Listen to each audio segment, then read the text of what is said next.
First of all, AI is a tool and not a replacement for creativity.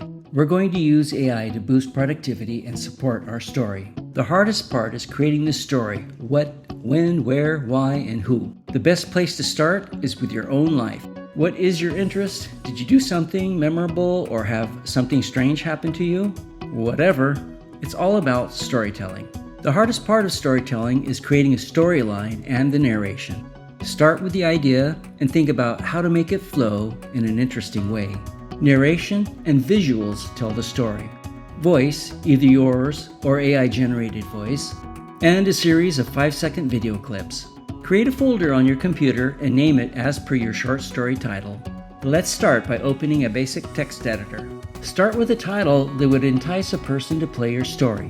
Remember, it's about you, your story, so don't worry about whether or not somebody will like it. If you get 10 or 1,000 views, it doesn't matter. Some of your videos will get lucky and some won't. It's a shot in the dark. Many videos on YouTube will sell you tons of ideas of how to go viral, but don't get sucked into it. It really doesn't matter. Your objective is to create something you and your family, friends, or random strangers might like. Let's say you went hiking when you were little, and you remember a spooky cave that you threw a rock in, and you heard a strange beast-like sound. Embellish and turn it into a story. Stories don't have to be true, but can be based on your imagination and your experiences. Your past is the richest place to find incredible material for a story. The reason is simple. You cherish those moments, and that will feed your creativity. Our title: Bigfoot's Cave, Don't Throw Rocks. My story is about when I was hiking in the mountains near a house we were building in the countryside, and coming across a cave, I threw a rock in and heard a terrible noise. It was Bigfoot, and he was going to get revenge. Now, writing the story, go line by line in your story, keeping in mind that the visuals will tell from 20 to 80% of the story. Try to keep your audience guessing. Don't give up the plot right away.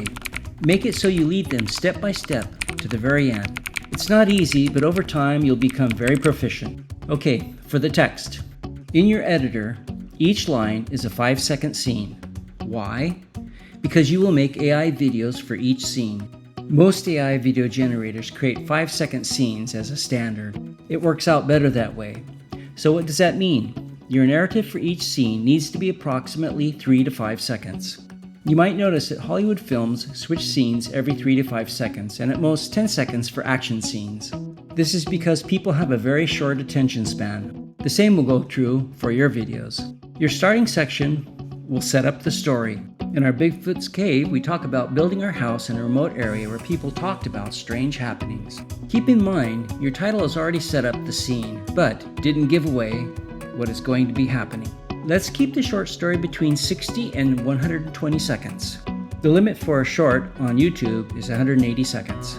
Shorter stories get more traction just because they're on the short platform, and people tend to swipe away if the video is too long. That means between 12 to 24 lines of text. Here is where you will do most of your work.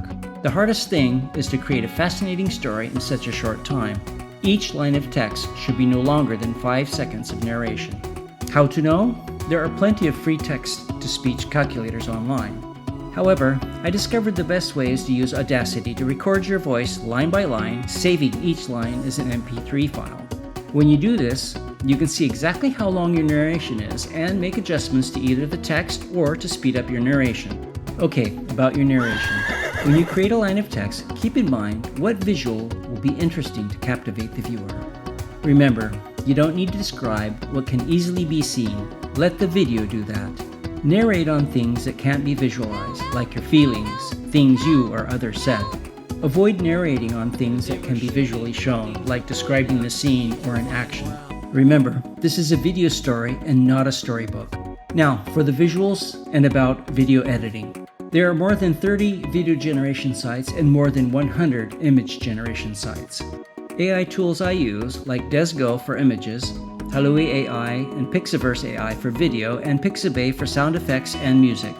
The links are in the description below. You can also use text-to-voice generators. I have installed on my MacBook Pro a text-to-voice generator that I use from time to time for free. It has about 20 different kinds of voices, but I do prefer to use my own voice when possible. You're free to use the many text-to-voice generators you can find online. However, your own voice can be much more expressive, so don't give it up entirely for AI voices. As a human, we make many mistakes, and that's what can make a video more appealing to many people. There's a trend where the more you, the better. Prompts. What are they, and how we use them, and what is the process? A prompt is what you tell an AI generator. It's a description of what you want the generator to make.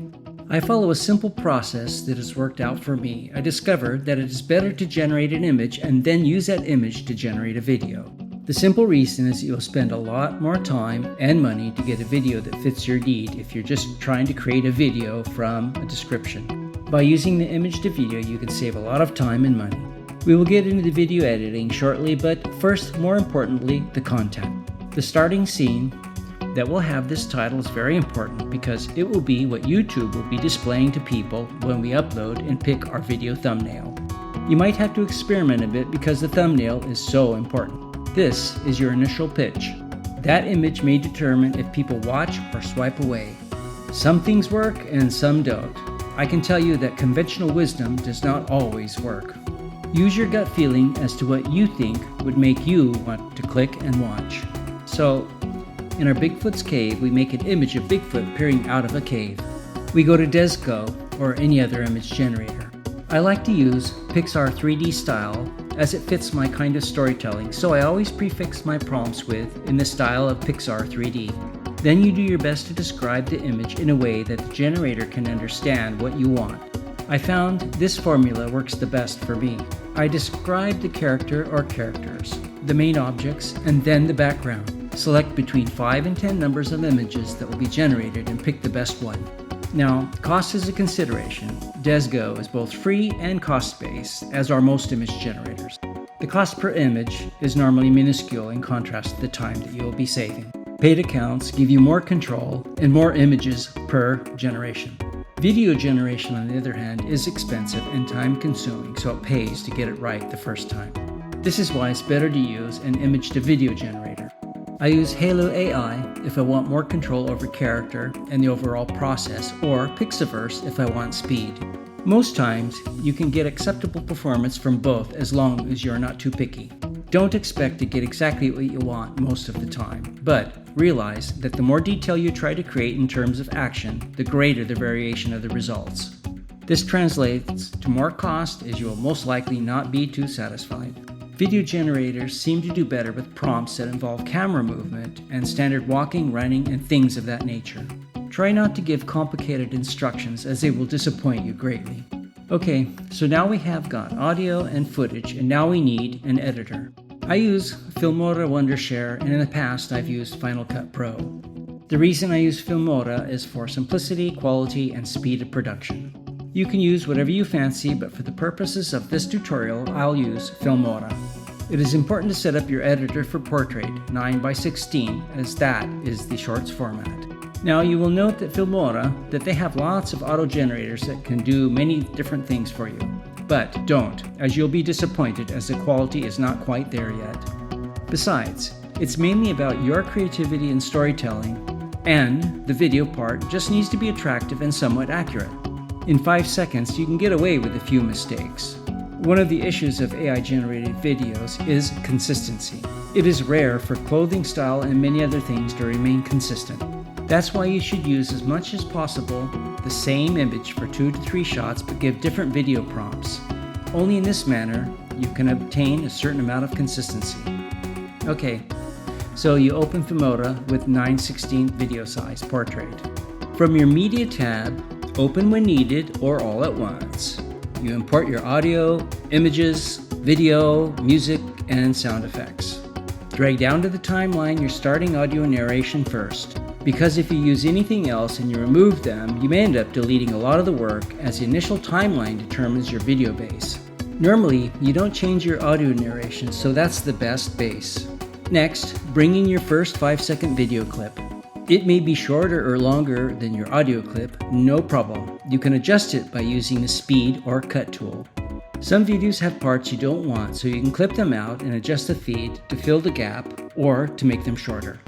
If you're using free content with watermarks, you can adjust the zoom so they are off the screen. Of course, you lose a bit of resolution and a small amount of the video, but watermarks are a distraction. If your video has anything that would be enhanced with sound effects, you can go to Pixabay and find snippets by searching for that sound. Some typical effects are walking, typing, cheers, and background noise. It's up to you, but too much or too little can be detrimental. Also, remember to lower the volume so as not to drown out your voice. Now for the first part, let's add a title that we will later use as our thumbnail. Pick something that fits the style and size of your title. I tend to use 1 or 2 title types that stand out. Okay, we're almost through with building our short story video. Let's put some music to it. Depending on what your story is about, you need to match the mood. If you're telling a sad story, use Pixabay and use search words like emotional. If it's a happy kids story, you can use words like fun or upbeat. All of Pixabay music is free to use on YouTube and are marked so digitally. Every now and then, YouTube will block your video mistakenly as a copyright infringement. If that happens, delete the video, just change and find another music track, revise, and re-upload. Otherwise, it'll take 48 hours for them to find out they made a mistake. From Filmora, you can upload directly to your YouTube account. If you have Gmail, then you have YouTube. You just need to activate it and fill in all the requirements. If you don't have Gmail, then get it, because this is required if you're going to have a YouTube account. Remember to save your work in your folder before uploading. When you click Export, Filmora will use your Gmail account that is currently active on your computer. Select and sign in. Add your title, fill in the description, and put in your keywords. In our case, we have our title that is on our video, which we will set later. For your description, try to give a summary of your story without telling the whole story.